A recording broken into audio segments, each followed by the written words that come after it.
Hello, my dear storytellers. Mary Rose here on Wednesday at 1 p.m. Pacific time. I welcome you to this live stream where we talk about writing craft, story structure, and the mindset of the working, thriving writer. If you're watching on Facebook, would you do me a favor and go to StreamYard.com/Facebook, give permission to show your name. You'll see a link to that right where you're watching the video on Facebook. And if you're not watching on Facebook, then you're probably watching on YouTube. And I welcome you. And if you're not subscribed to the channel, I hope you will subscribe. There's one more thing that I'm going to encourage anyone to do who's watching this live or on the replay, who might inexplicably not be subscribed to the Path of the Storyteller mailing list. You can go to www.pathofthestoryteller.com, get on the mailing list, and there's some exciting news that will come your way. If you do that, I'm going to open up the comment box so I could say hi to the folks that are here. Hello, Anne. Thank you for coming. So great to have you here. Constanza is here, and she says, best interruption of the day. Very clever, Constanza. We're gonna come back to this idea of interruption in just a minute. I love it. I want to finish the thought that I interrupted myself when I went over to the comments. I was in the middle of saying, if you come over to the mailing list at Path of the Storyteller, you will get the information about the brand new course that I finally have released. It is called Making Scenes, a guide for fiction writers. It is really targeted to this very important topic of how we think about writing scenes in fiction. It's something that has come up so often in my work with students that even after they've gotten a nice grasp of 3-act structure and they're holding these beautiful visions of their entire books in their heads, they sit down to work and it's not always crystal clear how to address the daily job of the writer, which is, guess what? Writing scenes. It would be so great if we could sit down and write our whole books at a go, but we can't. We actually just write them one scene at a time. So just one more time, get over to the mailing list and you will get an invitation within a day to check out this new course. And I'm pushing it a little bit because the mailing list people are getting a special discount offer this week. And if you want to get that special discounted offer because the course is new, that's how you get it. All right. Where was I when I so rudely interrupted myself? That's right. I was saying Constanza's comment was going to get us started on our topic today, which is interruptions. Now, this isn't a lesson in good manners, although, it might serve to help explain something about the way we interact with each other. I really want to talk about the idea of the concept, the useful concept, I'm going to argue, of using the concept of interruptions, specifically the phrase pattern interrupt, in our writing. And I want to contrast it with the idea of flow, which is a kind of the opposite of interruption, right? We flow and then sometimes we get interrupted. So Constanza, you are on point with calling this the best interruption of the day. I hope that some of the rest of you feel that way as well. Let me say hi to Jaren, who's here. I'm glad to have you here live, Jaren. It's been a while. I'm always pleased to see you here. So let's talk about this idea of interruption versus flow, what it means to us as writers, how it impacts our writing craft, and how it impacts our storytelling. Those are two topics that I like to tease apart, as you all know. And most importantly, how it impacts our readers. We always come back to that. So first, let me start by talking a little bit about what I mean by pattern interrupt. We all know what an interruption is in real life. We're in the middle of a thought. We're in the middle of cooking dinner. We're in the middle of a nap, and something happens that stops what we're doing and causes us to have to react or do something else. And I guess the most common daily experience of interruption is interruption in conversation. Now, I'm curious, and you can let me know in the comments. Some people really hate to be interrupted, and some people don't mind at all. Some people consider it very rude, and they are like habitual interrupters of others. So I mean, let's look at that. The people who really hate being interrupted are often, it may have been the way they were raised, but I think it's often a case of people wanting to feel listened to, right? If you are in the middle of saying something and you haven't quite finished your thought or made your point yet, and the person you're speaking with jumps in before you're done to add their own point or to contradict you or to change the subject, often that feels very rejecting in a sense, because you haven't been heard fully. They didn't want to hear what you had to say. That's what it feels like, right? So that's that quality, that negative quality of being interrupted. But on the other hand, an interruption in a different context can function and give you the exact opposite experience. And I really thought of that phrase that I think sometimes people use to describe a relationship either that they're in or that they observe, where they say, look at those two, they finish each other's sentences. And that's like a description of the process of interruption, is it not? If two people are finishing each other's sentences, they're interrupting each other. But if they're finishing each other's sentences, then what that is showing, in a sense, is that they are so in tune with each other that they know what the other person is going to say before they say it. And so the very same experience of interruption then becomes this kind of mutual exercise in intimacy. That's how in tune these two people are in this conversation. And so I just want to point out that even though most of us, many of us, I would say, were raised that don't interrupt, it's not such a clear-cut idea. We have different rules about interrupting based on how well we know a person, what level of intimacy we have with that person, how well we feel able to anticipate the point they're making and beat them to the punch in a way that is not intended to overrule them, but to show them that we are with them, that we are so in tune with them. So interruption is a kind of an interesting idea. Now, Molly is answering my question. Forewarned is forearmed, Molly. I will bear this in mind in all of our future dealings. Molly says being interrupted irritates her, and she tells people so. And thus you have told us as well. You've been completely heard. No interruption. Thanks for sharing that. Waving hi to Hillary, who's joined us as well. Great to see you here, Hillary. So that's like the casual everyday experience of interruption. What is this idea then that I'm talking about that's called pattern interrupt? So this is a more kind of codified idea from the realm of communications, and this just may be my experience. There may be a lot of ways that the idea of pattern interrupt gets deployed or examined, but I'm very familiar with it from the idea of creating content. This is true for advertising, like copywriting, maybe stuff that you see on the internet that is designed to grab your attention, right? It's creating content that's intended to take people out of a busy environment and grab their attention. So it's called pattern interrupt. So that's how I'm familiar with it. It's almost like a common concept in advertising and marketing and copywriting. So naturally, as a writer, that's how I come to it. So what does pattern interrupt mean? So obviously, we know just intuitively what interrupt means. It's to sort of break what's going on and introduce something unexpected, something different than what was already in progress. But what's already in progress is the pattern. And so I want to talk about this for a bit, because we all know that we are all kind of creatures of habit. We have habitual ways of thinking, habitual ways of talking, habitual ways of going about our days. We love patterns. And it's really great that humans like patterns, because that's how we learn language. It's how we come to understand the world. If you think about the stuff that the human mind is particularly good at, it all has to do with pattern recognition.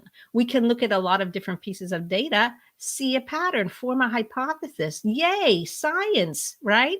So patterns are part of how we're wired, and we're good at them. So it's not a criticism to say that people are habitual and that people fall into patterns. But here's the thing: once you have habits and patterns, they're not so easy to break, right?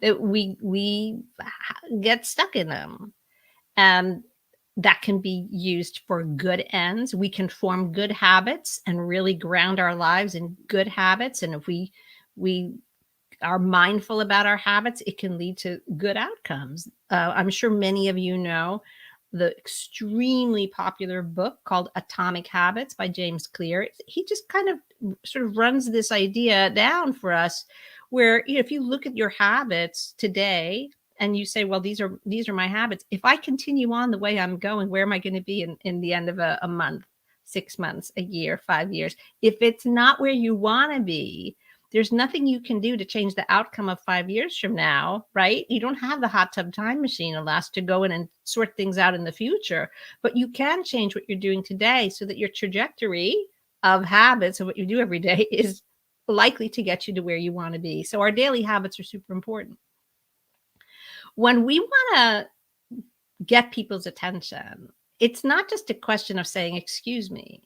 We have to shake them out of whatever set of habitual thoughts and behaviors they're currently in. So we have to get over the predisposition, the inertia, if you will, of them continuing to do whatever it was they were doing. We've got to jump in there and shake it up. It takes a little energy to get people's attention. They're not neutral, I guess is my point.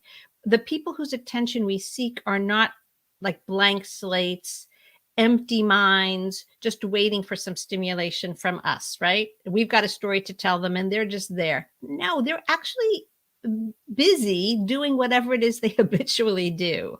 Their minds are engaged in their habitual concerns. Their attention is patterned to be engaged in whatever it is that their pattern of attention is. So in order to get through that, we've got to not just offer something new, but interrupt the pattern that's currently engaged, right? It's almost like if you want to hear me, but you've got the radio on, I've got to turn off the radio first so that you can hear me. I don't want to be shouting over this pattern. So this is a really interesting idea. What might examples of pattern interrupt be? Well, I challenge all of you. I think this really easy way to do some personal exploration here is to watch what goes on the internet when you scroll, because there's a lot of stuff going on all the time and everyone's competing for your eyeballs in the internet, and you'll see like advertising or clickbaity titles or all kinds of things that are designed to be so good at interrupting whatever it is you thought you were doing. Like, and maybe you thought you were just checking to see what your friends were up to on Facebook, but then something happens. It's like, oh no, I better read that article now, right? It's so there's either a headline or a visual or a message of some kind that really shocks you out of what you thought you were doing. So that's a pattern interrupt. So it's like an interruption, like turbocharged with little extra juice. To me, often the best way to think about pattern interrupt is to think about the idea of contrast and how powerful it is. And contrast is, to me, it's easy to talk about it, say, in music, right? Because music is full of contrast, and there's music that's actually full of contrast and there's music that isn't, right? And so the kinds of contrast that you might have in music are, is it going fast or going slow? Is it loud or soft? Is it violins or trumpets? So you see there's a lot of contrast available to us in music. So works of music might be designed to be filled with contrast, and that makes them quite engaging, right? Like there's this soft section, then it's all of a sudden it's loud, or there's like these quiet little piccolos having a conversation, and then the drummer comes in with the timpani. Like you can easily imagine all the different ways that contrast gets introduced into a musical work that uses all of these tools. That's pattern interrupt. Just when we think we know what's going on, oh, this is a soft section of violins. Oh, boom. No, it's not. The trombones are having a party. Now it's loud and, feels like a parade, right?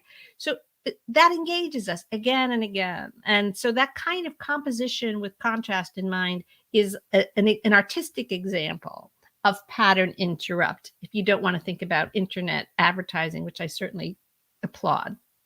So I think that's a pretty good example of what we mean by pattern interrupt.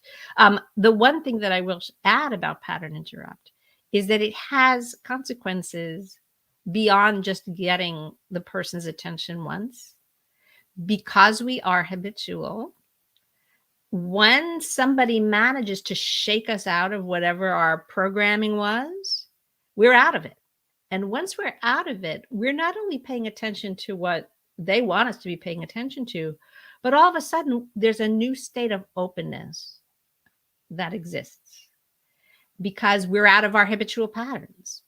A super easy example that I could share is, who has ever gone on vacation or traveled or did a semester abroad or maybe even moved to a new place, a foreign country, for example, and all of your patterns are interrupted.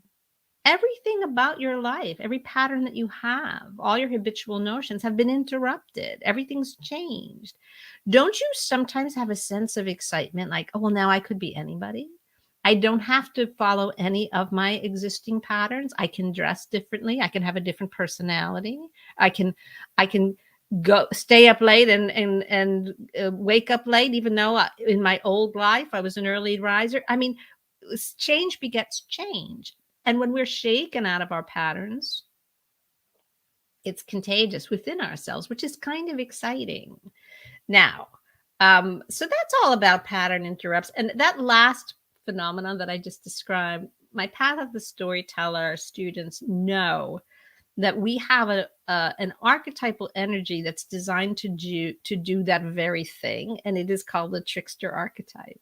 So those of you that like to think about character archetypes, just know that one of the powers of a trickster archetype is to shake up the hero, not just because it's entertaining, but because it leaves the hero in an open state so that new things can happen, character development can happen, right? So that's a really interesting connection between character archetypes and this idea of pattern interrupt. Now, this is all not the same as flow. Am I right?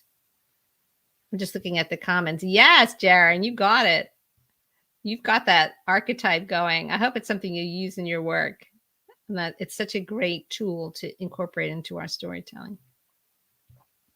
All right, enough of pattern interrupt. Allow me to interrupt my discussion of pattern interrupt to now move to this idea, this contrasting idea of flow. Flow. It sounds so smooth, right? It sounds so not interruptible.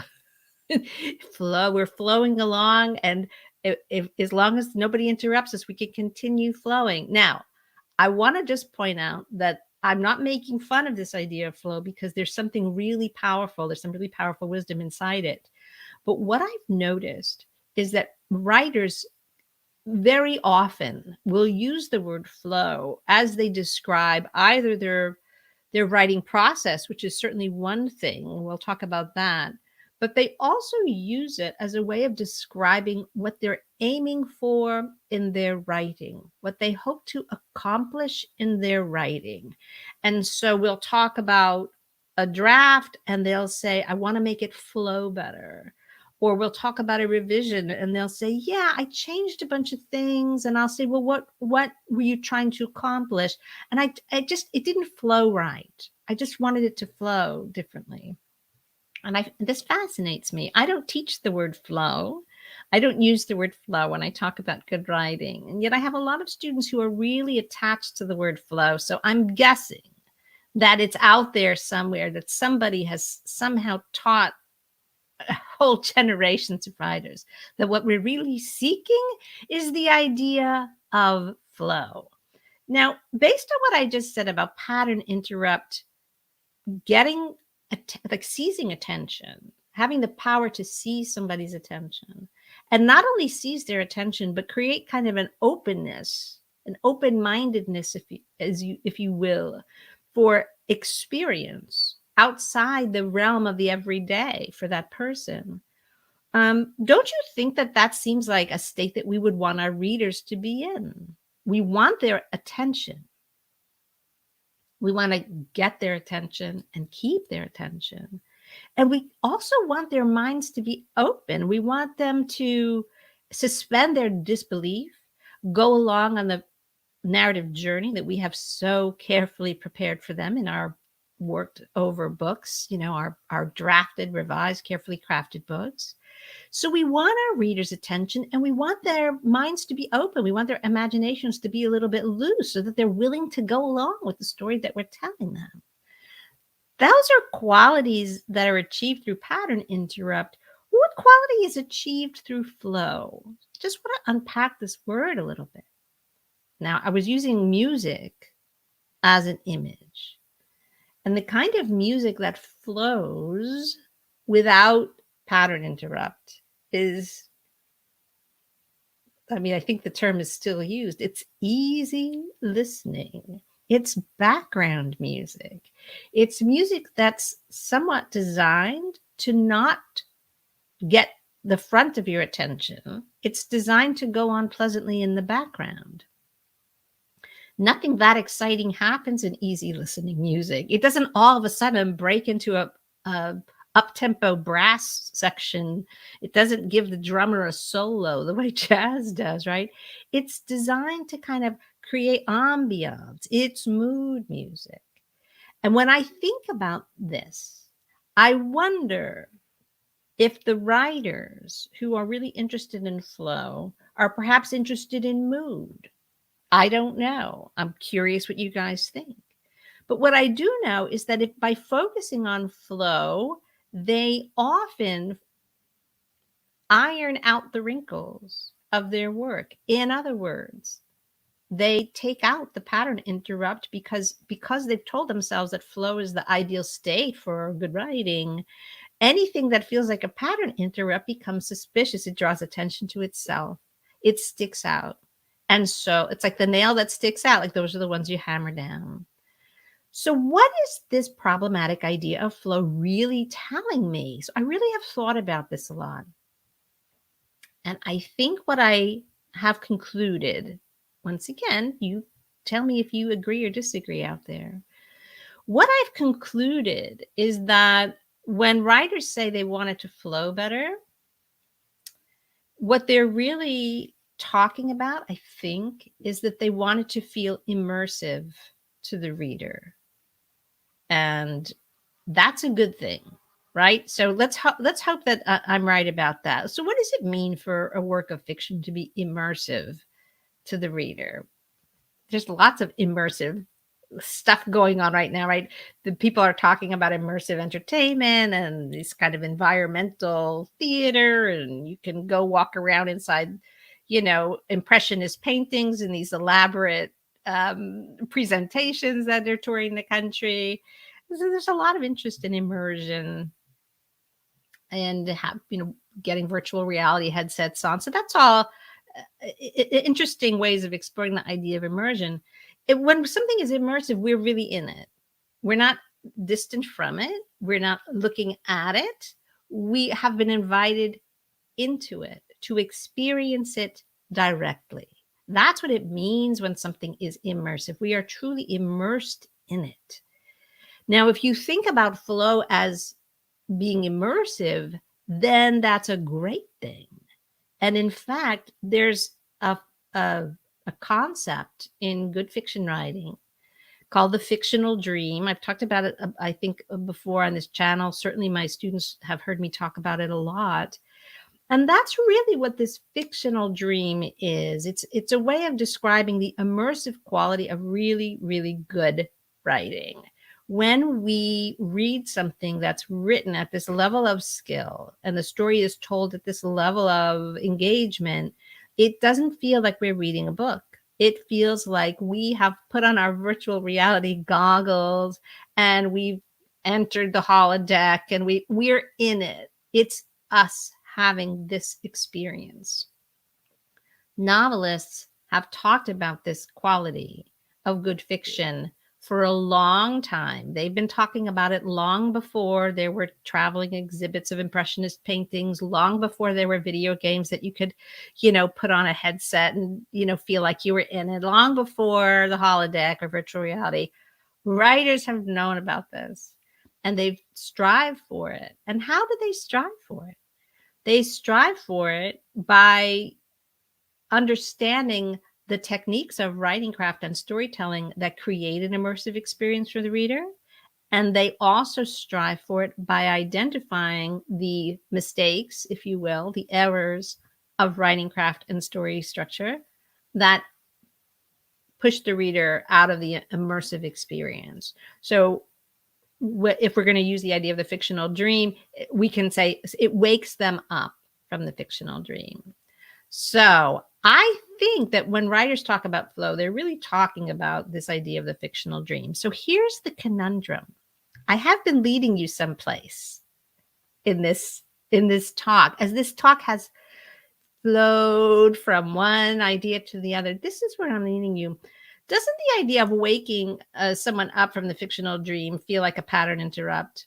And we said that pattern interrupts are good, but we also said that waking up our reader from the fictional dream is bad. So which is it? Are we supposed to use pattern interrupts or are we supposed to seek flow? There's the conundrum, my friends. So I hope you're still with me. I'm going to try to answer this question because I really think it's quite a practical thing for you to contemplate. When we create a fictional dream for our readers, we want them to be immersed in an experience that we do not want to have interrupted.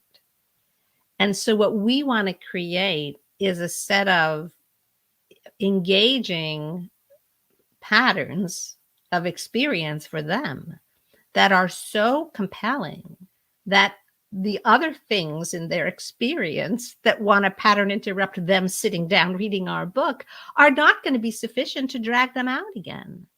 So we have to get them in an immersive experience. But once we have them there, we have to fill that immersive experience with so many engaging pattern interrupts that they stay engaged. Now, I'm going to give some examples. So we're not going to stay in the realm of abstraction, but I just wanted to point out how these two ideas that seem to contradict each other are actually both quite necessary. The reader's experience of the fictional dream should flow. It should be uninterrupted. They should not be putting down the book at the bottom of every page, looking around, getting a sandwich, having a conversation, going back, maybe reading another paragraph, looking up. Like, we want them to get in the book and stay in the book. We want them to enter the story in this immersive way and stay there. So we don't want the fictional dream to be constantly interrupted. The reader kind of needs to flow into the book. But once we've got them, do we want to just play easy listening music and put them to sleep? No. Once we've got them in this fictional dream, what is it filled with? It's filled with storytelling and it's conveyed in language.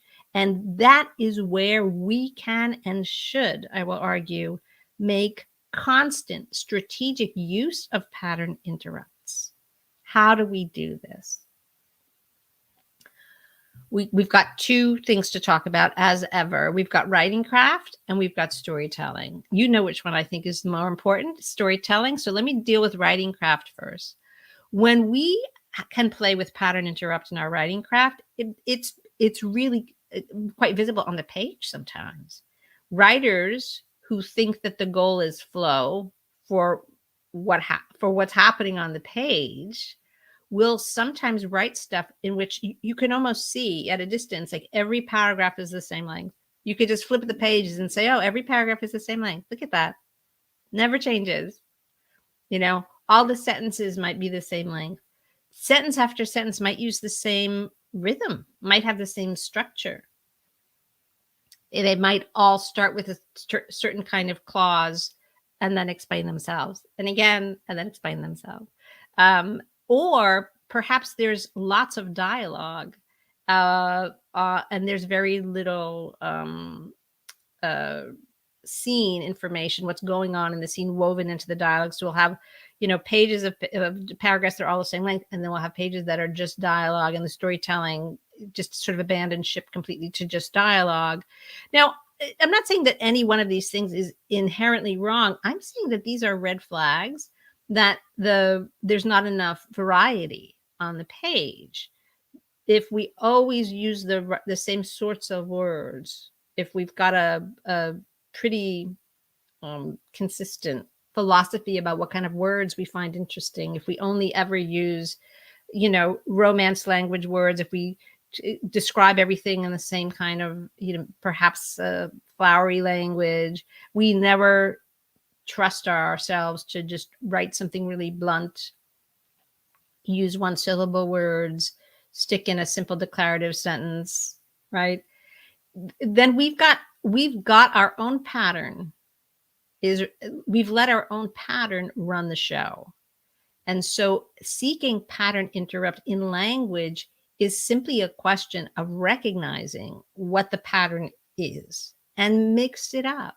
Change the sentence lengths, change the paragraph lengths, change the type of vocabulary you're using. If you start, every third sentence with the same words, just change it up. You've got to look. And I have to say, it's sort of easy for me to say that, but in practice, writers are so attached to what sounds good to them that it's really quite usual for there to be a lot of habitual kind of easy listening music on the page when it comes to writing. So look at that. You can call it a question of voice, and it is in a sense a question of voice, but what I'm suggesting here is not that you not commit to a voice. It's that you not mistake your habitual, like what sounds good to your ear, that like in an easy listening music kind of way. Don't mistake that for your voice. That's not your voice. That's what's getting in the way of your voice.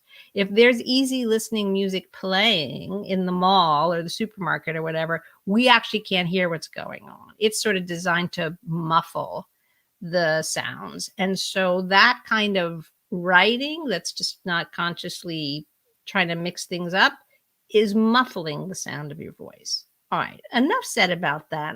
That's something for you all to play with. Pay attention in your writing as well. The writers that you admire, how much variety do they manage to find on the page? See if you can find 2 pages that look alike. Just look for it. It's a fun exercise. Here's the more important thing. Storytelling.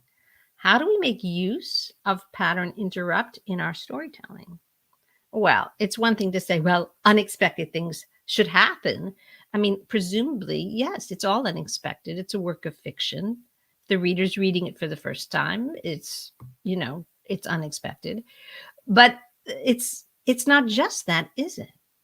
Because if we keep our storytelling locked into the same types of emotional experiences over and over again, that is on an emotional level for the reader, it gets a little flowy in the wrong way.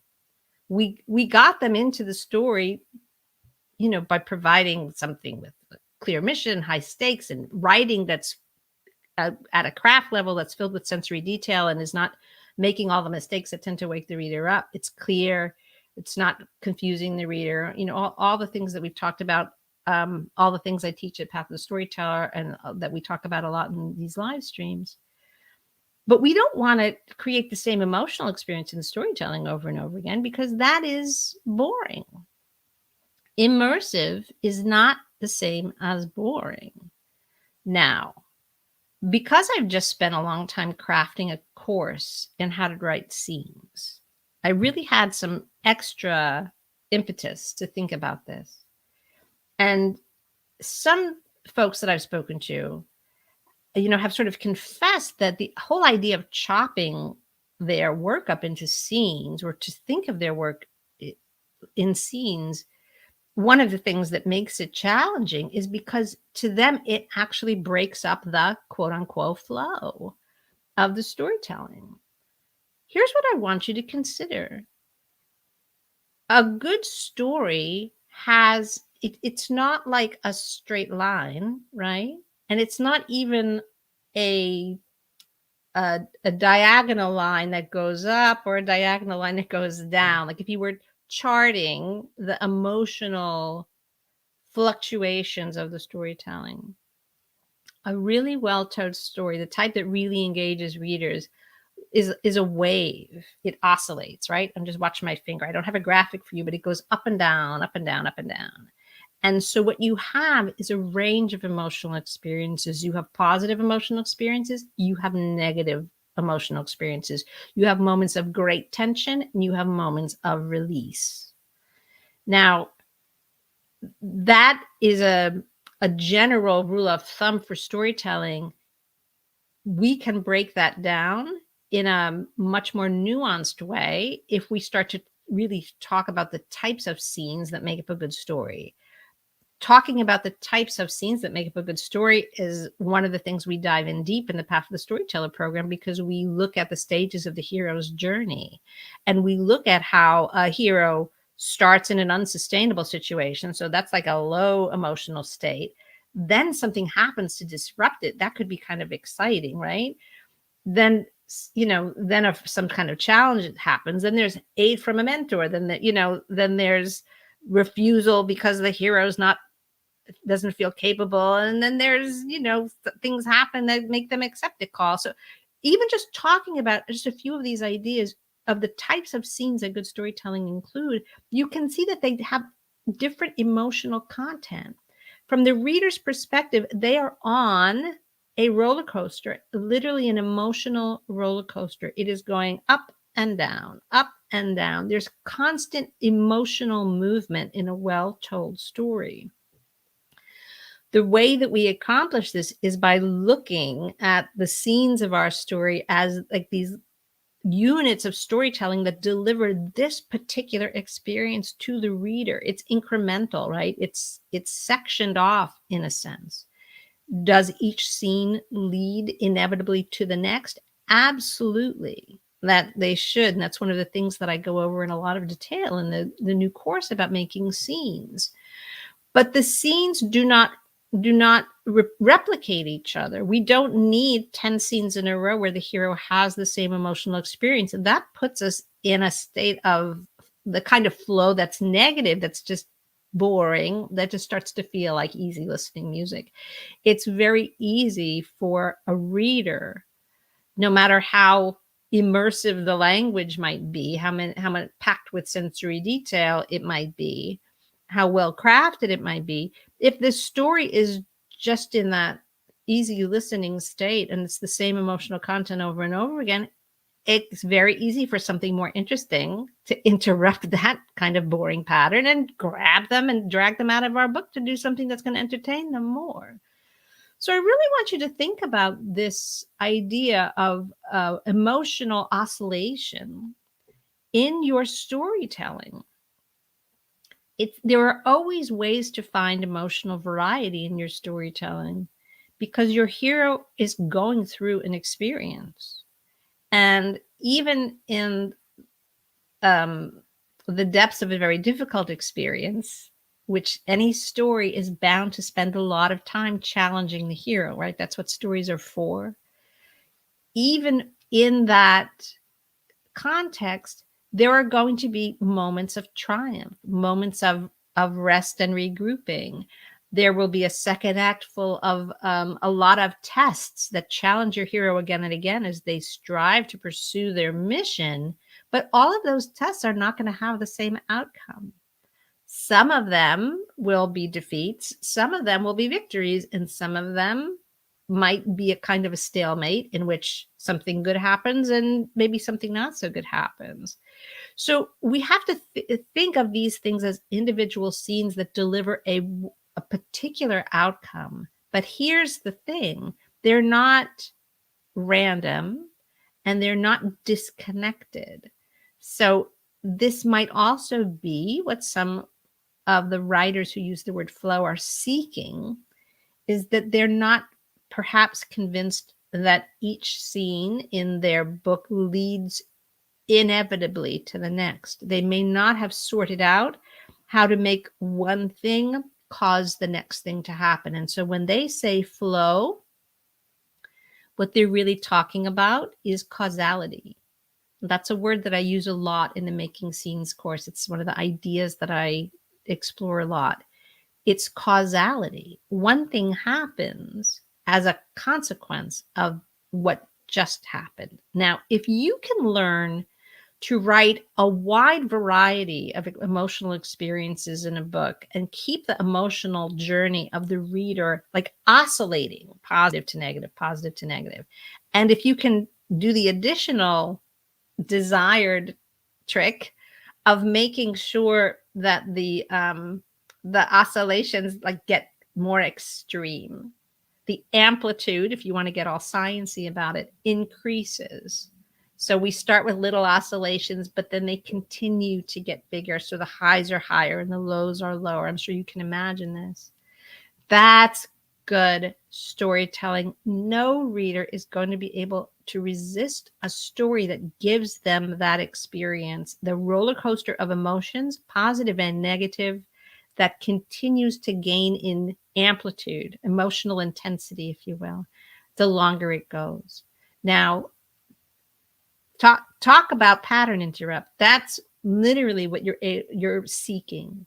With all of that variety of emotional experience, it's one pattern interrupt after another. And just as your reader thinks, oh, well, this scene was a bit of comic relief, something really tense and dangerous happens, or phew, I didn't think my hero was going to get out of that predicament. Oh, now we have like a surprising comic scene or love scene that, releases the tension and then, gives us a different experience. It's something new all the time. This is super engaging to the reader. It's super engaging. So if this is our goal, then writing scenes that have different outcomes and being conscious, being intentional about incorporating that wide range of emotional experiences in our storytelling is how we're going to get there. Sometimes writers don't know that this is what they're supposed to be doing, but they feel intuitively that it's not quite right. And so then they start coming up with ideas of like, well, it's not flowing. Well, I think what they really mean is that one thing is not causing the next thing to happen. But the other thing that they really mean is that it's not immersive, right? I think these might be what the word flow is. So let's put that word aside, What should the reader do? Well, I just talked about how to work with scenes to create this, real roller coaster of emotional variety. But here's what we don't want to do. If you have an intuitive sense that your draft is a little bland, right, and you want to juice it up a little bit, you might say, well, I'll just switch to another character's point of view. That might spark things. That might mix it up a little bit. Or you might say, I better start a new subplot. Things are getting a little dull, right? Now, I just want to say it's like the wrong solution to the right question, and we all do this all the time, and we are often really sensitive readers, right? Most of us are passionate readers. We've read a lot of things. We have an intuition, it's kind of a sense of taste about our own work, that sometimes we know that this isn't quite it. And then we try different things to fix it. And we don't always try the right things because we're just operating from the limits of what we know. So that impulse to create variety by like abandoning the plot and abandoning the protagonist and just like throwing some new bells and whistles in is all too common. And I encourage you to resist it and instead to look more deeply at your protagonist, your hero, and look more clearly at the mission that they're on and what they've got to do to accomplish it, and to fully imagine it and deeply develop it and fill it with lots and lots of juicy scenes of triumph, scenes of defeat, scenes of connection, scenes of abandonment. Like, go for it. Like, come up with lots and lots of emotional content for your scenes, and also at the same time design them so that they each push the story forward. So this is my little take on this seeming tension between the idea of flow, which will put your reader to sleep, and the idea of pattern interrupt, which is an incredible tool for reader engagement if you use it responsibly. It's kind of like they say, enjoy your cocktail, but drink responsibly. Don't succumb to pattern interrupt in a way that scuttles the storytelling that you're trying to do. Don't just randomly throw in exciting things. Oh, I'll have something blow up, it's the, stick in a car chase. That's kind of like the Hollywood version of this. I'm not suggesting that you do that, but you have to dig more deeply into your storytelling to continually invent new challenges, new victories, new defeats, new plot twists to complicate your hero's journey all along the way. I'm seeing some really good questions coming up in the comments. So before I wrap up, let me just take a moment to look and see what you all are contributing. Let's see now. Just going to go back.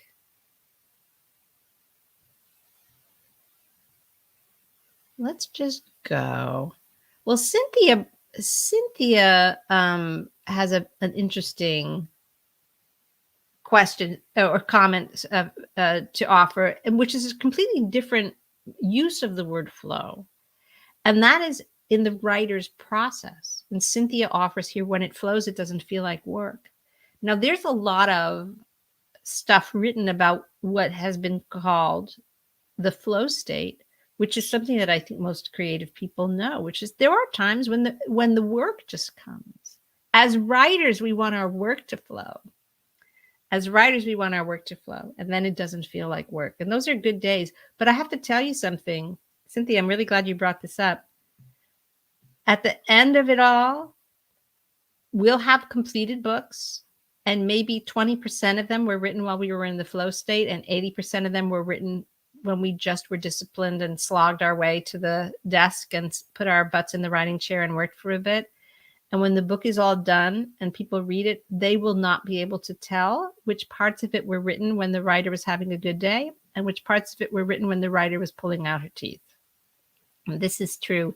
So we should not build too much of a cathedral to this idea of the flow state, because sometimes it's good, sometimes it's not good. It honestly does not matter to the outcome. It simply matters to our mood.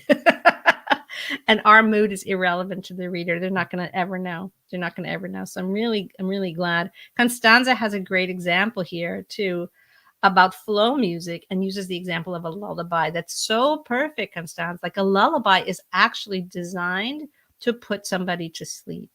So it's an example of how when something is like flowing, it's soporific, right? We don't want our readers to fall asleep, but we do want them to stay immersed.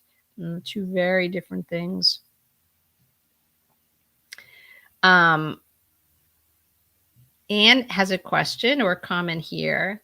Then offers that she's not sure what others might mean by flow, but finds challenging in the issue of flow, finding good segues between narrative and dialogue.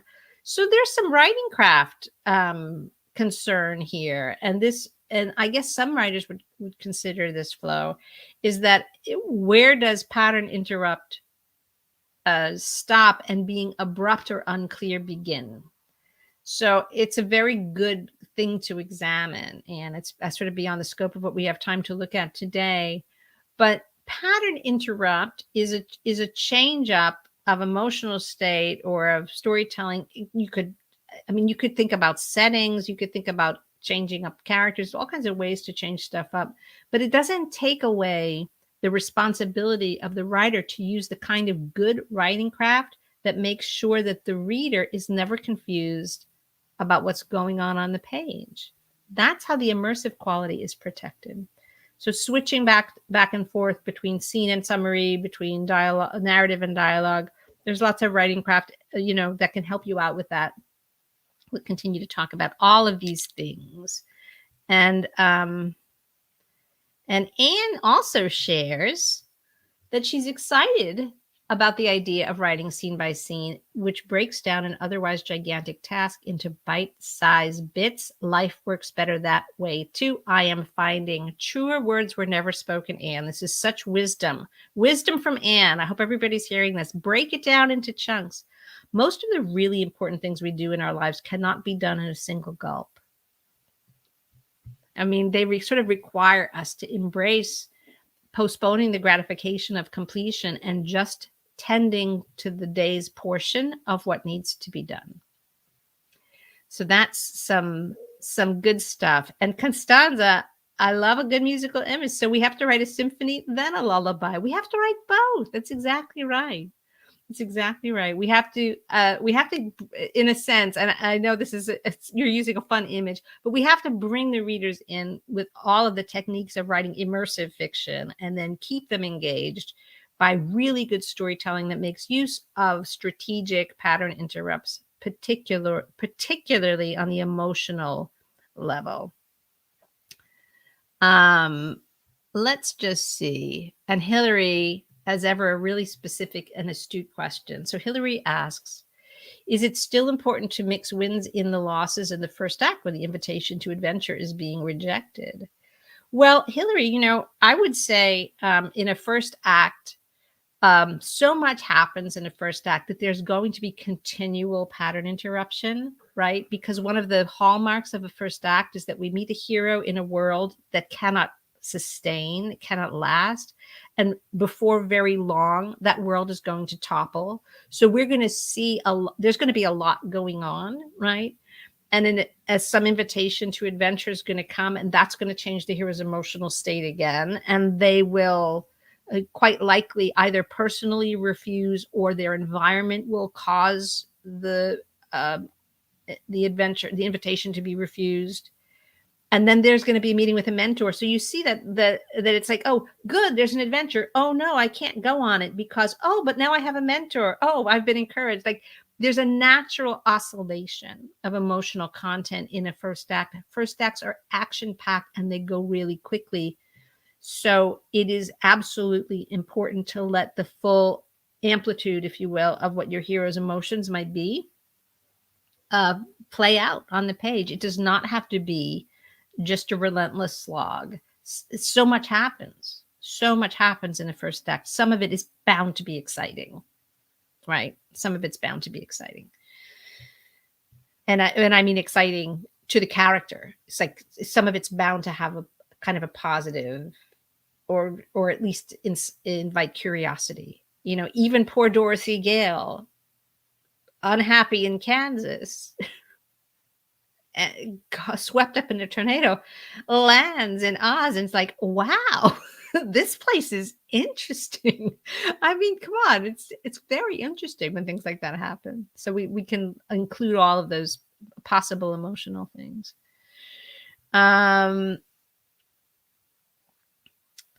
Let's see. And Molly is saying that she asked a question that was a little out in left field, but I didn't see it. Did I, Molly? Let me go back. If it's totally in left field, is it? Oh, I see what you're saying. So Molly's got like, and she's identifying this as a question out of left field. I think this is the one you meant, right? Not to introduce new action with suddenly or out of nowhere because it dampens the surprise. However, it's a two-part comment. However, when books don't, I miss something and usually have to go back and reread it. Doesn't this break the fictional dream? Well, on a very practical level, let me bring back your first comment, Molly. It is actually quite good advice to not overuse words like suddenly or out of nowhere because they're just not necessary. They're just not necessary. You could always find better ways to show the reader that what is happening is a pattern interrupt. You're going to show it by showing them what's happening and by depicting the viewpoint character's reaction. Does that mean that you're not going to see a lot of writers using words like suddenly before she could say another word? Like this kind of stuff is, you know, it's like gum wrappers on the curb, right? Like, yeah, they're there. Well, let's sweep them up. We'll get rid of them. But there's a reason that writers use them. So I don't think it's an out of out of left field question, Molly, because one of the things that you're pointing out is that it's an example of how writers intuitively know that they need to have a pattern interrupt. They're looking for one. And so they put the word suddenly or out of nowhere as a way of circling for the reader, the pattern interrupt that's about to happen. But if the pattern interrupt is truly a pattern interrupt, it does not need you to draw a circle around it. So we dig a little deeper into what's happening. We'll just dig a little deeper into what's happening in the scene and depict it in a more immersive way so that the reader is the one who experiences the pattern interrupt. So that's actually quite a good segue, speaking of segues, to how I'd want to wrap up today's discussion. So here's what's the cool thing, right, about all of this is that we want our experience as writers to flow, but we always have to separate our experience from the reader's experience, right? And what feels good to us, so the flowing that feels good to us is boring to the reader, right? It flows like a lullaby. It puts them right to sleep. So we have to use both good writing craft to create the immersive dream and then use pattern interrupts to create that wide variety of emotional experiences. But the consequence of us doing that is that the reader has the experience of the book flowing. The reader may say to their friend, I love this book, it just flowed. And what they mean by it, here's another take. What they mean by it is they couldn't put it down. So here's like the real, the core of the meaning of, I think, what is being expressed by this interest in the flow is that we want not the language to flow in this, repetitive way. We don't want the story to flow so that it just hits one emotional tone and stays there like music in the background. We want the reader to feel that they effortlessly were pulled through the narrative. They were in a little canoe that they did not have to paddle. They were able to flow with the current. It took no effort for them to stay in the book. That is the real gold standard of flow, in my opinion, is if we do our jobs right, the reader flows through the book. What do they flow through? They flow through the immersive language that we've used with the really good writing craft that's cast this fictional dream for them and drawn them into it so they feel that they're really in the story. We don't make the kinds of mistakes that throw them out of it and that wake them up from the dream. And we've also filled our storytelling with high stakes and a compelling main character who has this wide variety of emotional experiences. That reader cannot put down that book. That canoe just keeps sailing through it. So they are flowing through the narrative. So that's to me, the positive message here. That's the flow that we want to create. So as readers, yes, books should flow, but as writers, we've got a lot of work to do to create all of the pattern interrupts that give the reader that happy little ride in the flowing canoe through our narrative. So I hope that makes sense. Thank you all for coming today and participating live. It's always wonderful to have you here. I invite all of you, if you haven't already, to check out the Path of the Storyteller mailing list. So if you're not on it, you will be getting some information. If you do join the mailing list, you'll be getting some information about this new course. Let me put the little link up for you, called Making Scenes, a guide for fiction writers. Some of the ideas that we talked about today are really deeply explored in that course. And I do think, as Anne said today, that learning how to break things into their building blocks, their essential building blocks, is a really important means to understanding. And I think that that's what this course is going to do for you.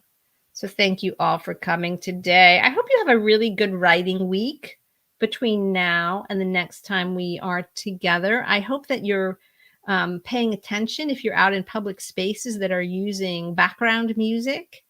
and you can sort of notice that difference between flow. I hope that you start to notice the pattern interrupts in your day and in the media, because everyone's always vying for your attention. That is the world that we live in right now. So do a little research, keep your eyes open.